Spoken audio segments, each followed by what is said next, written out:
To say that the Nintendo Switch 2 has been a massive success would be something of an understatement, as Nintendo keeps reporting record-breaking console and game sales, especially after the launch of Pokemon Legends CA.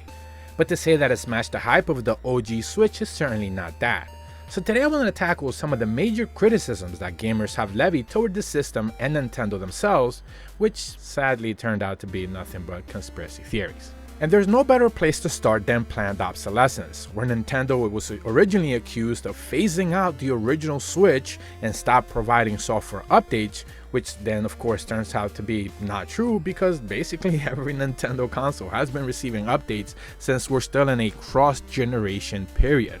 Nintendo has been releasing Switch 1 and Switch 2 games around the same time, Pokemon being one of them. I believe Metroid is going to be also coming out, and there's a few others as well, maybe even heading into 2026. So there's notion of Nintendo no longer supporting the first Switch and even stop providing updates, software updates for the system, was just simply a flat-out lie.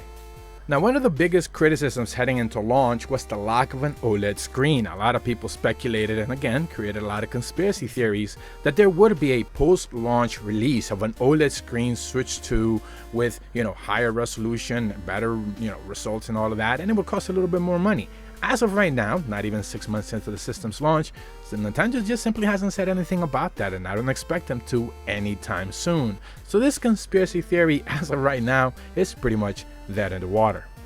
The Joy-Cons is another exciting conspiracy theory where pretty much everyone told you right out of the gate the Switch 2 is going to have Joy-Con drift. And as of right now, at the very least, I'm sure there's some people on social media posting their Switch 2 Joy-Cons drifting, especially after playing Pokemon with that little rubber thing that I've seen a lot of people post. But in reality, the same level of issues that you saw with drifting Switch 1 consoles and Joy-Cons has not been matched when it comes to the Nintendo Switch 2. Again, I'm not denying that there might be some off consoles here or there where Joy-Cons are having some drift issues, but it has been nowhere near close to what we saw on the Switch 1, and certainly not a mass-wide issue. The alleged lack of 4K and DLSS was something that a lot of people were touting, definitely heading into the reveal of the Switch 2 system. A lot of people said that there was basically no way it was going to be able to reach 4K because it's Nintendo and they're outdated and they certainly use low-powered systems and devices. They also said that DLSS was just simply too big to be able to run in a handheld device, yet here we are. By the way, of course, the Steam Deck and the ROG Ally had already existed before the Switch 2, so that was a little bit of a silly criticism, but yet here we are. We had a lot of people saying DLSS and 4K was just not going to be a thing, and I mean, ultimately with all the tech that they have with NVIDIA, they were able to pull it off. And it's probably because of that NVIDIA tech that the system did end up costing about $450 here in the US for launch period, which a lot of people did not necessarily find to be an acceptable price. There were a lot of criticisms heading towards into the launch of the system where ultimately it was not going to sell because it was closer to $500 and you could just basically buy a PlayStation 5 with that kind of money. And ultimately, as we went over in the beginning of the video, sales have just been exploding.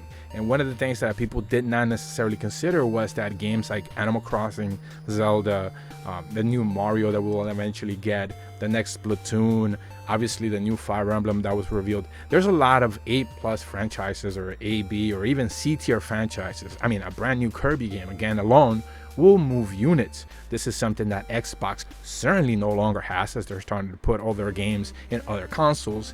And PlayStation themselves, I'm not denying that they're not powerful or anything, but when it really comes to like console pushing games, other than The Last of Us, maybe Uncharted and a handful others, they really don't have all that much. And Nintendo certainly can move a lot of units with just one of their big flagship IPs being released into the holiday period. This is what we've seen with Pokemon, and a lot of people are willing to overlook that $450 price tag simply because the game is already bundled in.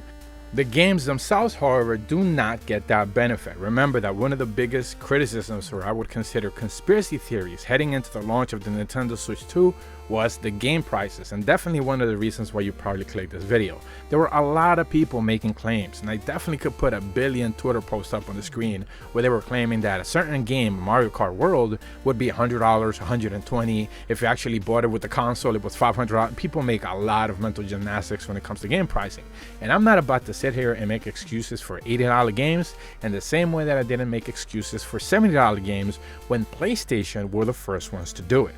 What I will say is that ultimately what Nintendo has decided to do is that their flagship games will be $80.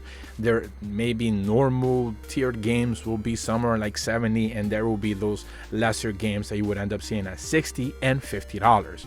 They did this with the Switch One. They had a lot of different tier structures when it came to certain games. And let's not forget some of those Nindie titles also ended up releasing somewhere in the $20 to $30 price range as well. And while game prices may be a hot topic of discussion, the way the games are being formatted, physical releases on the Nintendo Switch 2 with the game cards has been a massive failure, especially out of Nintendo.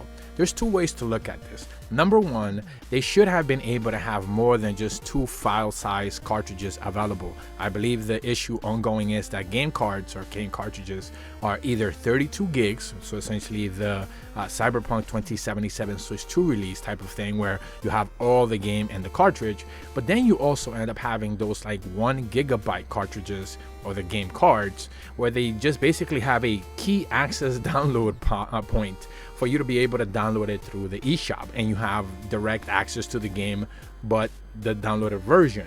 And to any physical collector out there, myself included, that is just a non-negotiable option. You just don't want to deal with any of that whatsoever. You definitely want to have everything in the cartridge, which is why Switch 1 releases, especially from Nintendo, you would end up seeing them getting updated versions of the release. For example, like Pokemon Sword and Shield, there was a newer version that came with everything patched in where you didn't have to download all the updates for the game. And if you actually were lucky enough to be able to find one of those newer released of that versions of that game, you would just simply just put the cartridge in and just ready to go. There's no installs, there's no patches, there's no nothing.